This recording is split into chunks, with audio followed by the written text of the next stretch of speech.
Bueno, ahora sí vamos a dar inicio a nuestra conferencia del día de hoy, Naegleria fowleri y su identificación en la citología del líquido cefalorraquídeo.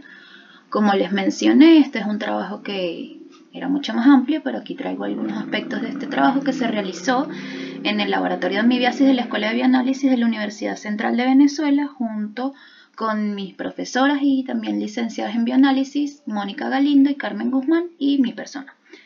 Aquí también les dejo nuestras redes sociales. En Instagram estamos como @citología ciencia y arte. En YouTube también tenemos un canal donde compartimos información de citología. Tenemos nuestra página web y el correo por el cual les llegó el link a esta conferencia. Y bueno, sin más preámbulos, vamos a empezar. Primero debemos definir las amibas de vida libre. Estos son protozoarios anfizoicos, es decir, que los podemos encontrar en el medio ambiente y se van a reproducir allí bastante bien, pero también pueden causar infecciones en el ser humano. Se han aislado en el agua y el suelo, son cosmopolitas, pueden estar en cualquier lugar del planeta y existen varias amibas de vida libre patógenas al hombre, entre las que destacan Naegleria fowleri y Acanthameba, que son de las que generalmente solemos escuchar más, y en esta conferencia vamos a hablar de Naegleria fowleri. Naegleria fowleri, como ya les mencioné, es un protozoario ubicuo de distribución mundial, es termofílico, y esto es muy importante porque ellos pueden soportar hasta 46 grados de temperatura. Ellos pueden crecer bastante bien a esa temperatura y de hecho es una de las pruebas que se realizan en el laboratorio de parasitología para confirmar el diagnóstico por Naegleria fowleri. Ellas han sido aisladas en el agua, en aguas domésticas, en el suelo, en aguas dulces naturales, en piscinas, en aguas residuales e incluso en fosas nasales de individuos sanos. Por lo que muchos de nosotros es seguro que hemos estado en contacto en algún momento con este parásito. No se han descrito aún cuáles son la predisposición, no existe, o hasta el momento no se ha mencionado que exista alguna predisposición en particular para tener una infección por Naegleria fowleri. Cualquier persona está apta de poder tener una infección por Naegleria fowleri.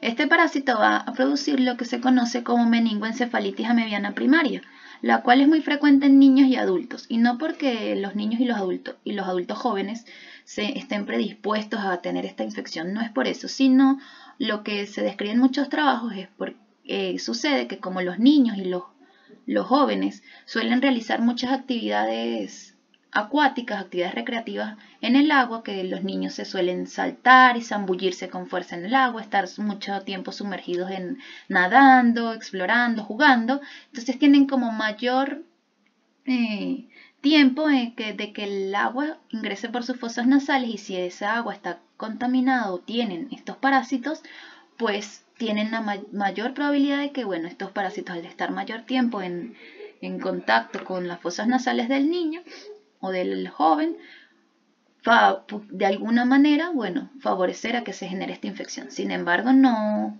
es una suposición, es una explicación de por qué estos parásitos se han visto en la mayoría de los casos en jóvenes y en niños.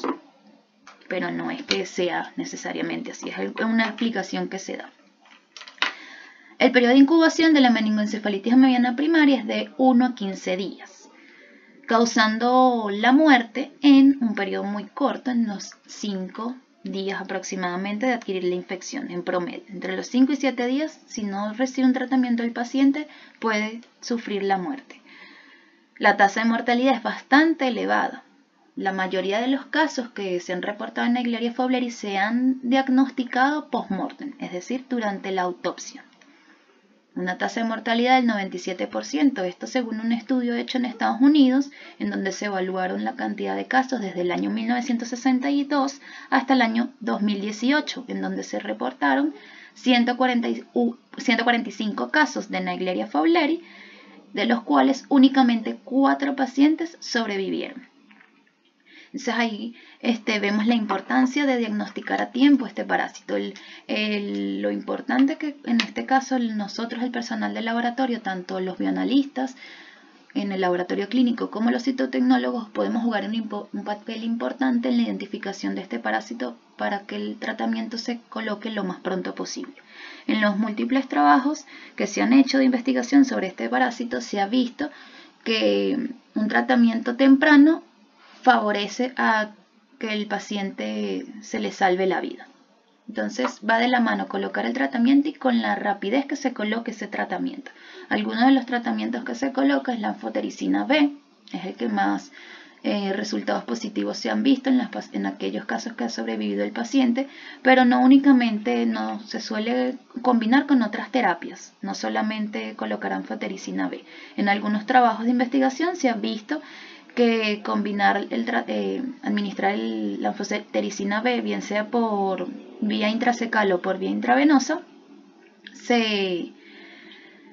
y combinarlo junto con la hipotermia, o sea, someter al paciente a hipotermia, ha brindado buenos resultados y se ha salvado la vida. En este caso fue el reporte de un paciente, de un niño que tenía Naegleria fowleri en Estados Unidos. Se aplicó la terapia de anfotericina B junto con la hipotermia y bueno, el niño logró sobrevivir.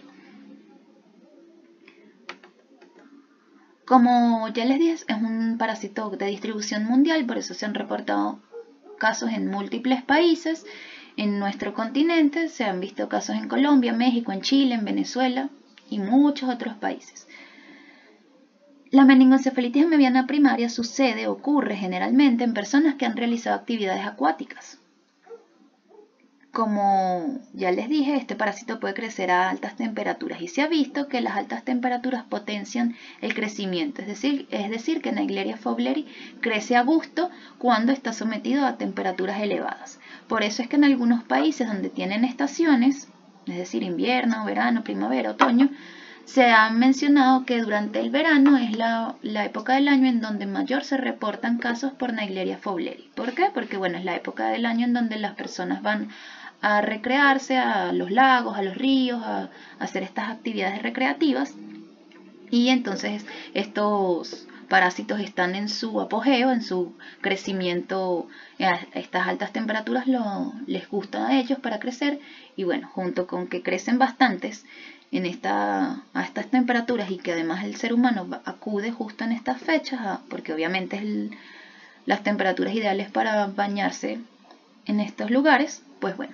por eso se ven estos brotes en esas épocas del año. Bueno, no brotes, sino se han visto estos casos, porque gracias a Dios no es que generen unos brotes de Naegleria fowleri.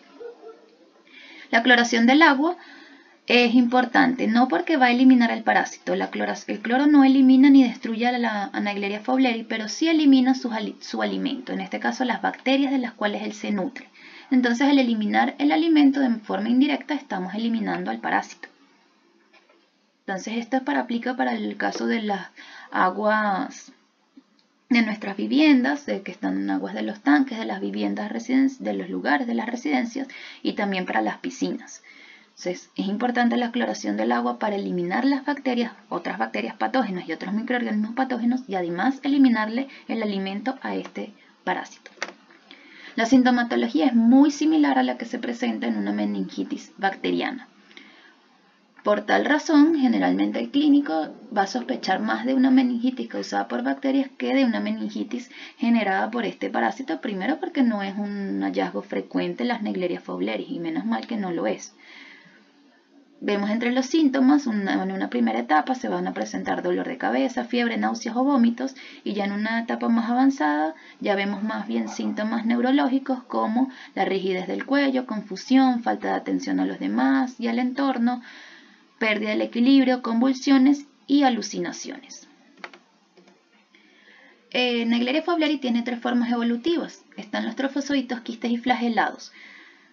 Es importante el flagelado en este caso porque las amibas de vida libre patógenas del hombre, Naegleria fowleri es la única que logra flagelar, y de hecho es una de las pruebas complementarias o de las pruebas que me ayudan a identificar al parásito en el laboratorio de parasitología. Los trofozoitos van a ser bastante activos a temperatura ambiente, tienen un tamaño de 15 a 25 micras, es decir que es mucho más grande que un eritrocito, y lo estamos viendo en la imagen. Vemos que tiene un núcleo central con un núcleo prominente, que eso es lo más característico de este parásito y lo que me va a ayudar a su identificación. Tenemos un citoplasma granular con un lisosoma, con varios lisosomas, y con una vacuola contráctil, que esa la vamos a evidenciar cuando el parásito está en movimiento. Los quistes son redondeados, o pueden medir hasta unas 10 micras, incluso un poquito más. Tiene una pared muy delgada con una doble capa donde se evidencia el endo y el ectoquiste. Tiene un núcleo central con núcleo prominente, y los flagelados van a tener una forma ovoide o redondeada con un diámetro entre 8 y 20 micras. Poseen dos flagelos, aunque en algunas ocasiones presentan un único flagelo, y el núcleo va a estar ubicado en posición anterior a la dirección del movimiento, y su núcleo va a tener su núcleo prominente. El ciclo evolutivo del parásito va a ser, bueno, como es una amiba de vida libre, ya va a estar en el medio ambiente y lo podemos encontrar en forma quística. Ellos se enquistan cuando las condiciones ambientales son adversas, como cualquier otro microorganismo capaz de enquistarse. Sabemos bien que los quistes son estructuras de resistencia cuando las condiciones ambientales no son las ideales. Cuando las condiciones ambientales son ideales, porque hay abundante alimento, porque la temperatura es la adecuada, bueno, él se desenquista y se transforma en trofozoito, que es la forma que vamos a encontrarlo en las muestras de líquido cefalorraquídeo, y es la forma que va a infectar a el ser humano de esta manera, tanto en trofozoitos como en flagelados. Se coloca en forma de flagelado cuando la situación también, el ambiente también se vuelve adverso y él necesita moverse rápidamente hacia otro lugar. Se flagela, ya que en forma flagelar él se mueve mucho más rápido que como un trofozoito. Ya vamos a ver un video donde evidenciamos el movimiento como trofozoito. Entonces van a ser los flagelados y los trofozoitos los que van a ingresar por las fosas nasales, van a atravesar la lámina cribosa y van a llegar al sistema nervioso central, causando la meningoencefalitis mediana primaria. El parásito va a literalmente comerse el cerebro, él va a destruir el cerebro. De allí las manifestaciones neurológicas que se ven a nivel clínico. No existe aún no está descrito cuál es el mecanismo de acción que utiliza el parásito. O sea, no está bien descrito todavía, ni está bien dilucidado cómo el parásito logra burlar el sistema inmunológico, llegar al sistema nervioso, y cómo es el mecanismo que él utiliza en concreto para la destrucción del cerebro. Pero sin embargo, sí se sabe que lo destruye, porque se ha visto en los cortes histológicos, en las autopsias, que el tejido cerebral está dañado, y se ubica y se observan los trofozoitos del parásito. A nivel del laboratorio de parasitología se realizan varias pruebas al líquido cefalorraquídeo para confirmar la presencia del parásito. Sin embargo, en el laboratorio clínico, un líquido cefalorraquídeo que llega al laboratorio clínico, sabemos que es una muestra sumamente importante y que de hecho es una muestra de emergencia que se debe procesar inmediatamente. Y en el laboratorio clínico al líquido cefalorraquídeo se le hacen pruebas se hace un examen al fresco, se le hacen pruebas químicas en donde se van a evaluar las presencias de proteínas, glucosa, entre otros elementos.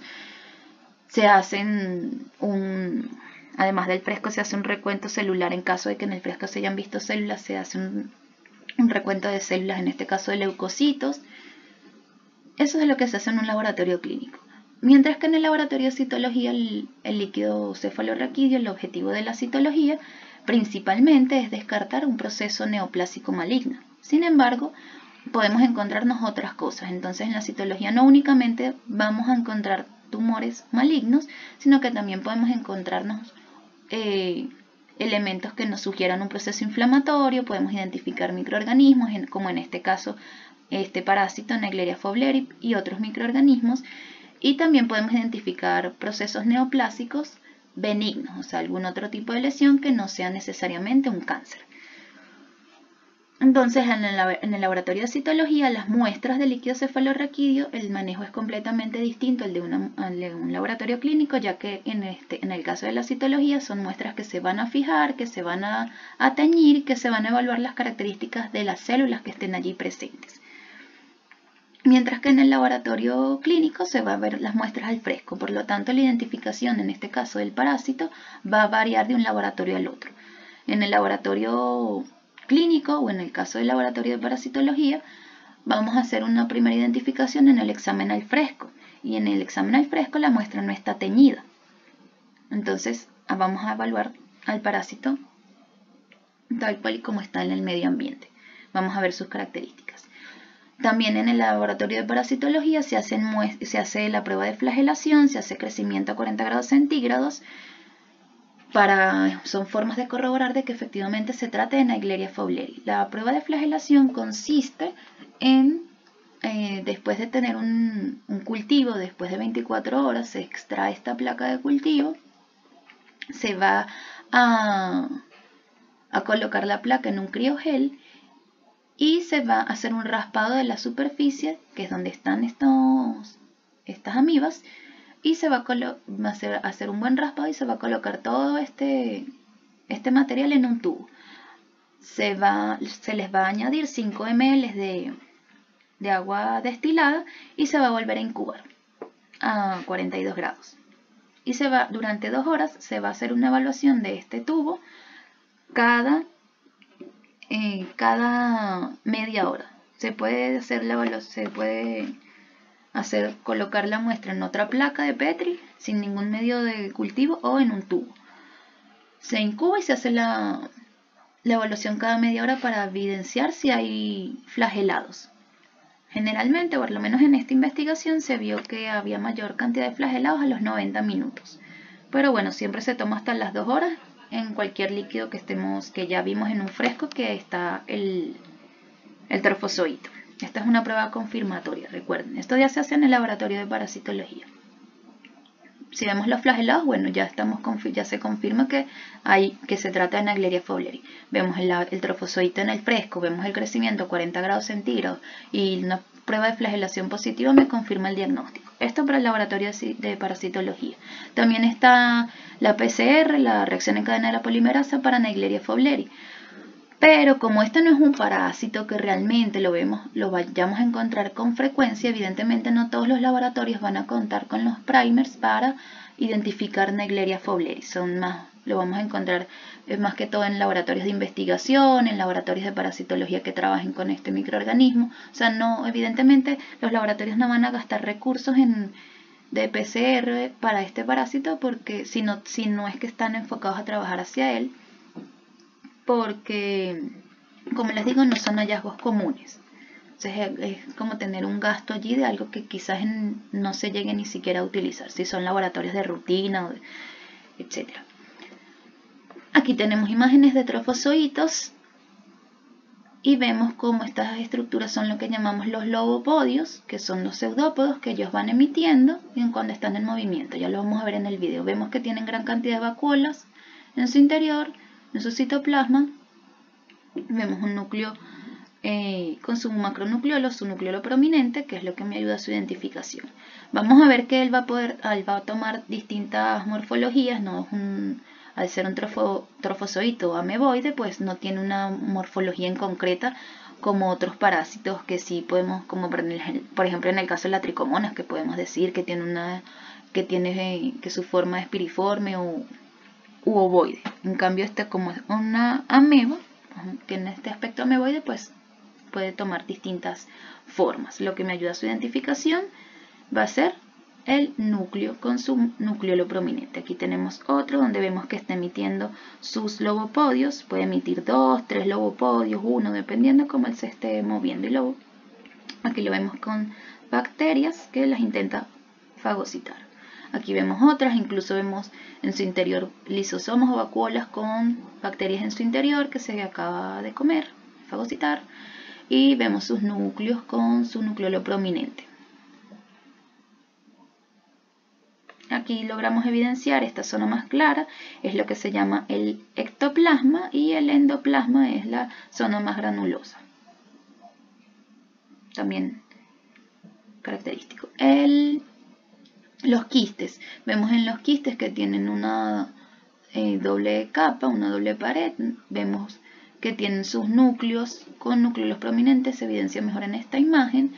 Les traigo todas las formas evolutivas como los podemos ver para que conozcan cómo se ve. En el caso de los quistes los vamos a observar en las muestras de agua, si se están estudiando muestras de agua, del suelo, pero en los líquidos cefalorraquídeos vamos a encontrar son únicamente los trofozoitos y es la forma evolutivo que debemos saber identificar si es que trabajamos con líquido cefalorraquídeo, si trabajamos en laboratorios donde se procesan muestras de agua, etc. Bueno, tenemos que saber identificar todas las formas evolutivas. Aquí tenemos los flagelados, en este caso los vemos con Lugol porque se mueven sumamente rápido, entonces lograr capturarlos para una fotografía en un fresco es imposible, porque cuando estás enfocándolo ya se salió del campo. Entonces se coloca en Lugol para matarlo y para se quede quietecito y poderlo fotografiar. Entonces aquí vemos su núcleo con núcleo prominente, vemos que tienen vacuolas en su interior. Y aquí tenemos un amebo flagelado que justo lo agarramos en esa fase donde se está transformando. Aquí lo vemos en movimiento, entonces vemos en movimiento el trofozoito, vemos aquí se evidencia el núcleo de núcleo prominente, lo vemos una vez más, vean en su interior hay bacterias, vacuolas con bacterias, lo vemos como fagocita una bacteria y le ingresa, aquí lo estamos viendo, fagocita una bacteria, 2 bacterias, está sumamente activo porque hay mucho alimento allí. Así lo vamos a ver en el fresco, con esos movimientos. Se mueve, aunque quizás les parezca, y se mueve bastante rápido. Es un movimiento bastante lento comparado con el de los flagelados. Créanme que si un flagelado estuviera allí, ya no nos hubiera dado tiempo ni de verlo. Lo vemos solo pasar, va sumamente rápido. En este trabajo también se quiso comparar el uso de la citocentrífuga y la centrífuga convencional en primer lugar para ver para corroborar en cuál de las dos se tiene mayor concentración de las amibas, aunque en citología se sabe que la citocentrífuga concentra mayor cantidad de material. Y también se quería ver que en el caso de la citocentrífuga, que la amiba todavía, procesándola en esta citocentrífuga a las mismas revoluciones que se procesa un líquido cefalorraquídeo, el parásito va a mantener su estructura y va a estar bien preservado. En el caso de la citocentrífuga se utiliza, para quienes nunca han visto cómo es el procesamiento, se utiliza esta estructura metálica que se llama camisa. Allí se coloca la lámina, encima se coloca este filtro de papel, que son filtros especiales para citocentrífugas. Este orificio es por donde va a quedar la muestra en la lámina. Se coloca el embudo. Aquí el embudo tiene también un orificio, obviamente, por donde va a salir el material que va a quedar aquí, fijado en la lámina. Y luego se coloca en la citocentrífuga, que es de esta manera, obviamente siempre balanceando uno frente del otro, como en cualquier centrífuga, y se le colocan las tapitas a los embudos para que no se vaya a derramar el material. Y se procesan. Luego estas muestras van a quedar un único punto en la lámina, todos allí concentradas, tanto la amiba como todo lo demás de células que puedan estar en el líquido cefalorraquídeo. Se centrifugan en la citocentrífuga, se centrifugan a 1000 RPM durante 5 minutos. En el caso de la centrífuga convencional, fue una muestra, como estas eran muestras que venían de cultivo, estaban previamente fijadas con Chaudin, y se centrifugaron a 1500 revoluciones durante 10 minutos, en el caso de la centrífuga convencional.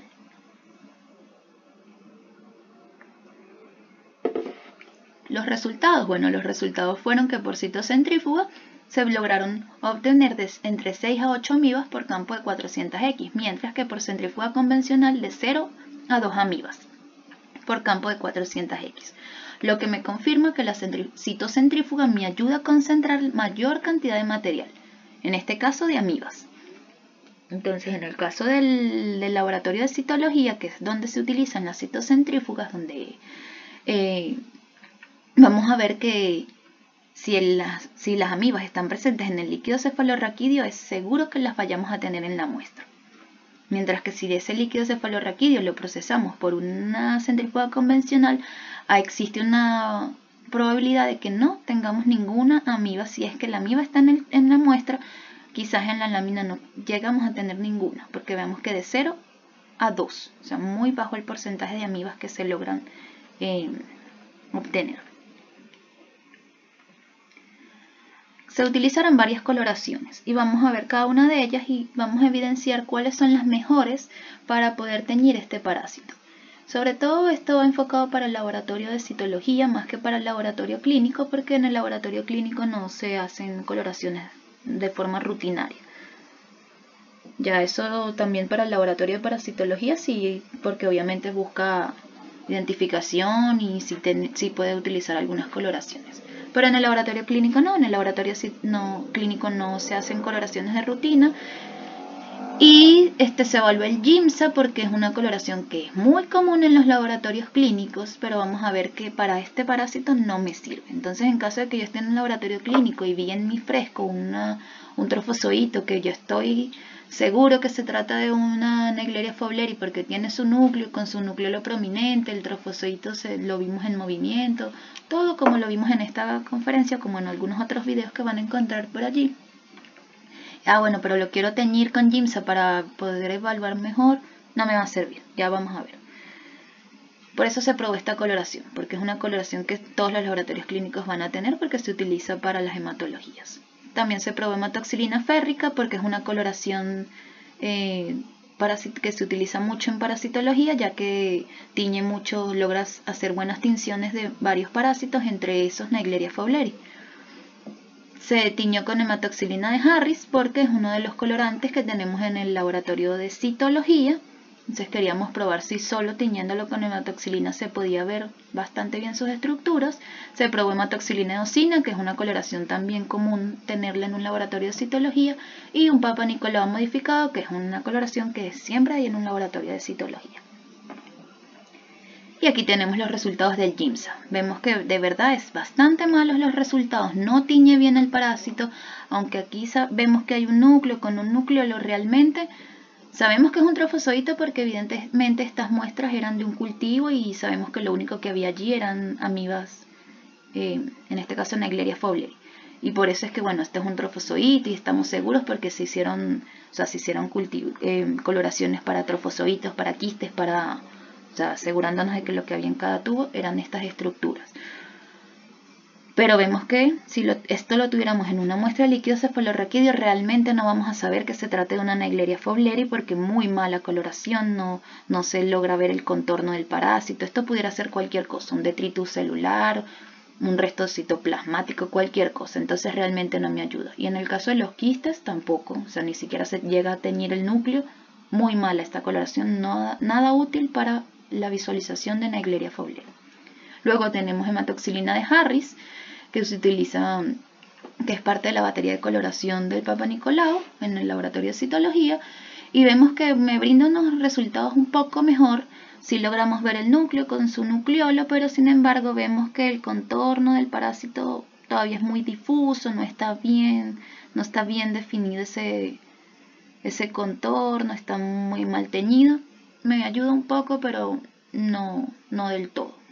Y los quistes también se tiñen, aunque se tiñe el núcleo, vemos que las coloraciones de la zona del citoplasma, el contorno del quiste muy mal teñido. Claro, porque evidentemente la hematoxilina de Harris se utiliza para teñir los núcleos de las células.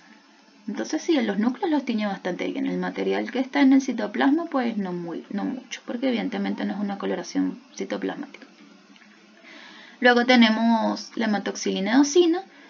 Se logra ver el núcleo con su núcleo prominente, pero también vemos que hay dificultad para que se tiña el contorno del parásito, muy mal definido, no se tiñe bien ese contorno, aunque todavía vemos aquí algunas estructuras, pero no es la coloración ideal, realmente no me da toda esa buena tinción de la estructura del trofozoito que yo pueda decir con seguridad, bueno, sí, esto es un trofozoito de Naegleria fowleri.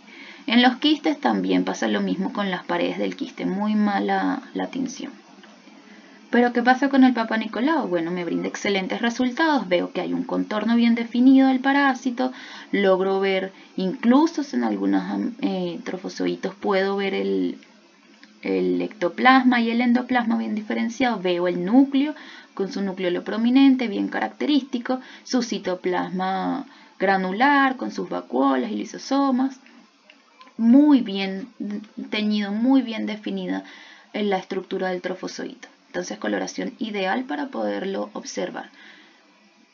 el trofozoito, que es lo que voy a ver yo en mi líquido cefalorraquídeo. En el caso de los quistes, también muy bien teñidos, si es que yo estoy trabajando con una muestra de agua, pues bueno, también me sirve utilizar esta coloración. Veo de hecho la pared del quiste, el ectoquiste, el endoquiste, el núcleo con su núcleo muy bien definido, incluso hasta para teñir los flagelados, muy buena tinción. Veo la estructura, bien las paredes, los contornos del parásito, el núcleo muy bien teñido.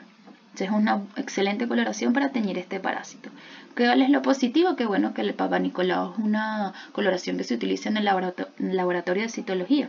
Entonces cualquier laboratorio de citología tiene esta coloración disponible. Entonces mi propuesta y lo que se sugiere es que bueno, tiñamos las muestras de líquido cefalorraquídeo con esta coloración, que de igual forma me va a permitir evaluar las células que yo puedo conseguir en un líquido cefalorraquídeo, las células tumorales que quizás puedan estar presentes. Entonces voy a hacer un doble trabajo allí. Si están los parásitos los voy a poder ver, en este caso las Naegleria, pero si hay un proceso tumoral también lo voy a poder diagnosticar. Entonces no es que yo tenga que procesar una muestra para ver parásitos y otra para ver los tumores, no, con la misma coloración me va a servir para todo. Y allí la ventaja. Aquí vemos entonces la estructura bien definida, el núcleo con su nucleolo. ¿Cuál es la modificación que sufre esta coloración? Bueno, que en el caso del Papa Nicolau, sabemos para quienes hacemos citología que el Papa Nicolau es una coloración que tiene varias etapas en donde y varios colorantes. Un primer colorante va a ser la hematoxilina de Harris o la hematoxilina, lo que sea que se utilice en su laboratorio. Luego se va a hacer varios lavados, va a pasar un alcohol y se va a pasar por Orange. Eso en el caso de una Papa Nicolau rutinario. Se pasa por hematoxilina, luego los lavados, alcohol, se pasa por el Orange, se pasa por otros alcoholes, se pasa por el Patmar, luego otros alcoholes y finalmente el alcohol silol y se hace el medio de montaje.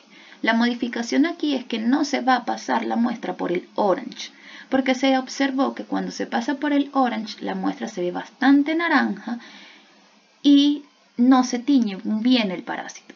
Entonces en este caso la modificación es eliminar el Orange, no eliminarnos este paso. Y no va a pasar nada porque igual las células se van a teñir, las células tumorales que pudieran estar allí. En caso de que, bueno, no va a estar el parásito, pero yo estoy evaluando una citología y de verdad lo que me interesa es ver células tumorales. Igual puedo hacer la muestra sin pasarla por el Orange y el objetivo va a ser el mismo, ver mis células.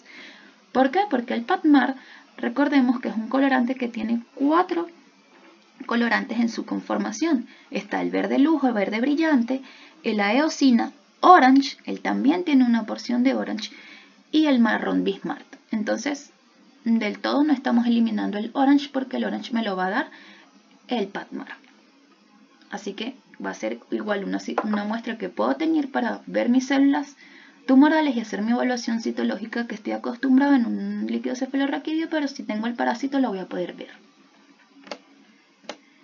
Y la hematoxilina férrica es la coloración, como les dije, de preferencia en los laboratorios de parasitología porque brinda muy buenos resultados. Sí, como vemos aquí, se tiñe perfectamente la estructura del parásito, todas las características que me interesan ver, sus núcleos, su nucleolo, su citoplasma granular, el ectoplasma y el endoplasma, todo lo podemos ver. En el caso de los quistes también se tiñen muy bien los flagelados. ¿Cuál es la desventaja? La desventaja de la hematoxilina férrica radica en el tiempo de la que dura la coloración. Una coloración con Papa Nicolau me toma aproximadamente unos 10 minutos, incluso menos, dependiendo también de qué tan gastados estén mis colorantes, de qué tanto uso han tenido, pero más de 10 minutos en yo hacer una coloración por Papa Nicolau no va a ser. Mientras lo tiño, mientras hago la tinción y luego hago el medio de montaje, me puedo tardar unos 10 minutos. Mientras que una hematoxilina férrica va a tardar hasta hora y media en hacer la coloración. Entonces recordemos que el factor tiempo en estos casos es sumamente importante. Entre más rápido yo haga el reporte del parásito y llame al clínico para decirle, mira, este paciente lo que tiene es Naegleria fowleri, trátalo ya. Voy a garantizar o de cierta manera voy a tener mayor probabilidad de salvar la vida de ese paciente. El factor tiempo aquí es vital. Entonces tomarnos el tiempo de realizar esta coloración donde voy a tardar 1 hora, en este caso prefiero utilizar Papa Nicolau. Esto es para la ventaja en el caso del laboratorio de parasitología donde se tiene esta coloración. Si puedes adquirir la coloración del Papa Nicolau y hacer estas coloraciones, bueno, se recomienda. Y bueno, ya para finalizar tenemos un resumen final. Vamos a ver que la identificación al fresco, la presencia de trofozoitos, donde vamos a ver un núcleo con núcleo prominente, el trofozoito bien definido. Eso es lo que vamos a ver en el fresco y los vamos a ver moviéndose. En el caso de la citología los vamos a ver teñidos con Papa Nicolau modificado, donde vamos a ver bien su estructura, su núcleo con su núcleo definido y su estructura general del parásito bien delimitada y bien teñida. El diagnóstico parasitológico, bueno, en el diagnóstico parasitológico se hacen varias pruebas. Está la prueba de flagelación, está incubarlo a 42 grados centígrados para corroborar que crece a esa temperatura, la evaluación al fresco, evidentemente, son pruebas que se hacen en el laboratorio de parasitología. La citocentrífuga me va a permitir evaluar que me va a permitir obtener mayor mayor número de parásitos, me concentra en mayor cantidad de muestras, como ya pudimos evidenciar. Y para finalizar este breve poema que escribí, dice de la siguiente manera: la alegría se desborda al compartir conocimiento, transmitirlo no es sencillo, entenderlo mucho menos. Es un reto elegido por almas fieles a la idea que nos dice: del conocimiento no soy dueño. Enseñar a ejercitar al rey de nuestro cuerpo resulta ser complejo, muchas veces suele ser testarudo y hasta necio. Despertarlo de su sueño desanima a los viajeros de este infinito camino llamado entendimiento. Es tarea del maestro trasladar al gran rey al infinito mundo del conocimiento, hacerlo despertar y animarlo a caminar.